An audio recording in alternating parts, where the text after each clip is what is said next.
Corona के छोटे से वायरस ने पूरी दुनिया में तबाही मचा रखी है। लोग अपनों को खोने से डरने लगे हैं। हर तरफ गम का साया है। ऐसे में सभी लोग एक दूसरे की मदद के लिए आगे भी आ रहे हैं, लेकिन समाज का एक तबका ऐसा भी है जिसे हमने आज तक खुले दिल से नहीं अपनाया। आज हम बात कर रहे हैं किन्नर समाज की। किन्नर समाज शुरू से ही समाज की मुख्य धारा से अलग रहा है। ऐसे में किसी का भी ध्यान इनकी ज़रूरतों, समस्याओं और अभावों की तरफ नहीं जाता। कोरोना महामारी के इस दौर में किन्नर समाज पहले से भी ज़्यादा मुश्किलों के बीच घिर गया है। इस समाज के लोगों की रोजी रोटी अपने यजमानों के घर आने वाली खुशियों पर निर्भर करती है। लोगों के घर शादी, विवाह या बच्चे के जन्म होने पर किन्नरों द्वारा दी जाने वाली बधाइयाँ और दुआएं हमारी परंपरा में एक विशेष स्थान रखती हैं। लेकिन लॉकडाउन की वजह से किन्नर समाज के सदस्य भारी अभावों से गुजर रहे हैं। इस समय इनके लिए रोजी रोटी का संकट खड़ा हो चुका है। अजमेर में करीब 200 से 250 किन्नर रहते हैं। किन्नर हवेली की प्रमुख सलोनी बताती हैं कि लॉकडाउन के दौरान कोई भी जनप्रतिनिधि अब हमेशा उनकी मदद के लिए आगे नहीं आया है। सभी किन्नर इस समय भारी आर्थिक अभावों का सामना कर रहे हैं। मेरा नाम सलोनी बाई है। मैं अजमेर में रहती हूँ। मेरे अजमेर ज़िले की जितनी भी जनता है उसको सबको मेरा राम राम, और सबके लिए मैं प्रार्थना करती हूँ कि सब स्वस्थ रहें, अच्छे रहें। मेरे जितने भी जजमान हैं फले फूले, क्योंकि जजमान ही हमारा सब कुछ होता है।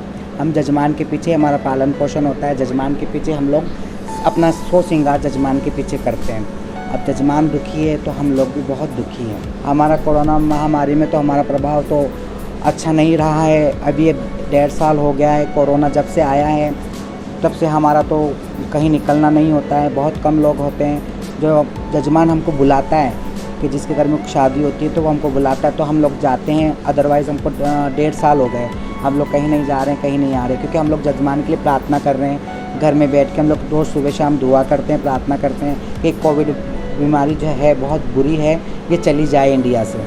अजमेर शहर में हमारी 3 हवेलियाँ हैं और हमारे कम से कम भी 20-25 लोग हैं। ज़िले में हमारे कम से कम भी 150-200 किन्नर हैं। अभी तो सब लोग करीबन हमारे पूरे ज़िले के अंदर जो भी है, मेरे अजमेर ज़िले में जितने भी लगते हैं वो सब लोग घर में ही बैठे हैं। पालन पोषण तो ये है कि हमारे घर में गेहूँ रखा है और राशन रखा है। हम लोग राशन खाते हैं और अपना जीवन यापन कर रहे हैं। नहीं, हमारे पूरे ज़िले के किन्नर हैं। अजमेर ज़िले के जितने भी किन्नर हैं उनके पास ना तो किसी के पास कोई भामाशाह कार्ड है और ना ही किसी तरह की हमारे को कोई मदद मिली है, ना सरकार की तरफ से मिली है, ना कोई प्रशासन की तरफ से मिली है। हमको किसी प्रकार की कोई अभी तक तो हमारे पास कोई पूछने नहीं आया है। देखो, भामाशाह की तो हम लोगों को ज़रूरत नहीं है। क्यों ज़रूरत नहीं है? क्योंकि हमारा जजमान है और हम लोग जजमान के ही निर्भर हैं। और जजमान हमारा पेट अच्छे से भरता है, क्योंकि लोगों के घर में खुशियाँ होती है, शादी होती है, बच्चा होता है, तो हमारा वहीं से चलता है। जो सदियों से चलता आया है वो हमारा रीति रिवाज है, तो उससे को तो हम फॉलो करते हैं और उससे जजमान हमारा पेट भरता है। हम तो यही प्रार्थना करते हैं कोविड चला जाए और जजमान खुश रहे, वापस शादी ब्याह होए, किसी के बच्चा हो, मकान का नागल हो, खुशी हो, तो हमारा पालन पोषण वापस पटरी पे आए। हमारे कम से कम भी 7-8 लोगों को वैक्सीनेशन हो चुका है।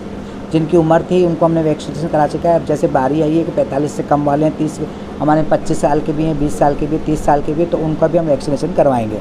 वहीं एक अन्य किन्नर पिंकी बताती हैं कि कोरोना की वजह से लोगों के घर शादी समारोह बंद हो चुके हैं और वर्तमान परिस्थितियों को देखते हुए किन्नर समाज के सदस्य बच्चों के जन्म पर भी बख्शीश लेने के लिए नहीं जा रहे। हालांकि इस समय किन्नर समाज को किसी भी तरह की कोई मदद उपलब्ध नहीं हो पा रही, लेकिन फिर भी वे बड़ी मुश्किल से अपना जीवन गुजार रहे हैं। कोरोना वैक्सीनेशन के सवाल पर उन्होंने कहा कि इस वक्त 45 साल से अधिक उम्र के किन्नरों ने टीकाकरण करवा लिया है, लेकिन 45 साल से कम उम्र के किन्नरों का टीकाकरण अभी तक नहीं हो पाया है, लेकिन फिर भी वे लोग इसके लिए प्रयासरत हैं। अजमेर के सभी किन्नर कोरोना वैक्सीन ज़रूर लगवाएंगे। मेरा नाम है पिंकी बुआ, अजमेर गादीपति किन्नर हूँ मैं।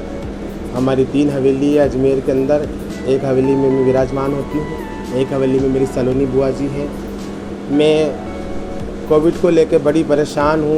इतने दिनों से अभी तक हमारे लिए कोई मदद नहीं आई है, और जो भी मदद अगर करी है किसी की तो हम लोगों ने करी है, क्योंकि हम लोग, हमारे मोहल्ला है, परेशान तो देख नहीं सकते किसी को, क्योंकि भगवान ने हमें परेशान बनाया, कोई बात नहीं है, लेकिन हम किसी को परेशानी नहीं देख। जो भी हमारे पास था, जो भी हमारे से सेवा बनी जनता की, हमने करी है, बल्कि हमारी सेवा करने के लिए कोई नहीं आया है। अब परेशानी तो देखो ना, कितने अगले 15 महीने से हम परेशानियाँ झेल रहे हैं, क्योंकि हमारी रोजी रोटी तो हमारे जजमान से ही है ना। हम उनके घर जाते हैं, उनकी खुशियों में शामिल होते हैं। जब उन्हीं की खुशी नहीं होगी तो हम लोगों को किस खुशियों में शामिल होंगे। आज घर घर देखो मौत का तांडव है, तो आप लोग किसके घर में खुशी मनाने जाएंगे हम लोग? जगह जगह तो यही चल रहा है, जिसके घर जाते कोरोना। एक जाने में भी शर्म से आती है ना कि भाई किसी को परेशान करने कैसे चले जाएंगे। थोड़ा सा दिल में सब वो ऐसा लगता है कि यार सब परेशान है, पूरी जनता अजमेर की, अजमेर के ज़िले की, इंडिया की पूरी जनता इतनी परेशान है, फिर उनके घर हम जाना तो थोड़ी शर्म से आती है। हमारे राज्य सरकार ने आज तक कभी किसी ने हमारी हेल्प नहीं की, ना कभी हमको कोई मदद के लिए आया, ना कभी उस समाज ने हम लोगों को किसी ने पूछा कि तुम लोग कैसे हो। जो इसकी भी मदद करी ना हम लोगों ने करी, हमको किसी ने मदद के लिए नहीं पूछा अभी तक।